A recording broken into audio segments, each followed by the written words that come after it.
आमच्या तरुणांच्या चेहऱ्यावरती आम्हाला समाधान दिसत नाहीये. रोजचा दिवस नुसते ढकलतायत. येईल तो दिवस ढकलायचा, पुढे जायचं.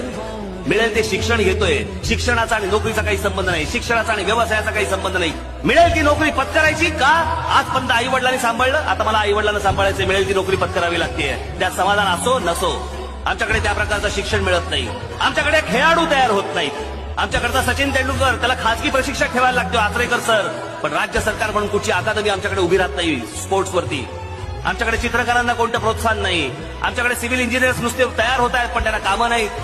गांगरलेला, कन्फ्यूज असा आमचा तरुण. आमच्याकडचा महाराष्ट्रामधला मराठी माणूस आज भाड्याच्या घरात, आणि परप्रांतात जी लोक येणार ते आज स्वतःच्या हक्काच्या घरात, तुमच्या महाराष्ट्रामध्ये, तुमच्या हक्काच्या महाराष्ट्रात ते स्वतःच्या हक्काच्या घरात राहणार आणि तुम्ही भाड्याच्या घरात. तुम्हाला मुंबई शहरामध्ये, ठाणे शहरामध्ये, पुण्यामध्ये आज घरं परवडत नाहीत. आमच्या लोकांना सगळे भाव गगनाला भिडले. परवडणाऱ्या घरांची स्कीम आमच्याकडे आणता येत नाहीये. अफोर्डेबल हाऊसिंगची स्कीम आमच्याकडे आणता येत नाहीये. का? कारण बिल्डरांना पोसायचंय. आम्हाला बिल्डरांना पोसायचंय. काय राज्य म्हणायचं का काय म्हणायचं? काही कोणाचा तिकडे लक्ष नाही. हे राज्य माझं आहे, राज्यातली जनता माझी आहे. या राज्यासाठी मला काम केलं पाहिजे, विचारच नाहीयेत आमच्या लोकांच्या डोक्यात. आज मी जो महाराष्ट्राचा विकास आराखडा, जी ब्ल्यूप्रिंट अख्खी आणली आहे, त्या सगळ्या गोष्टी त्याच्यामध्ये आहेत.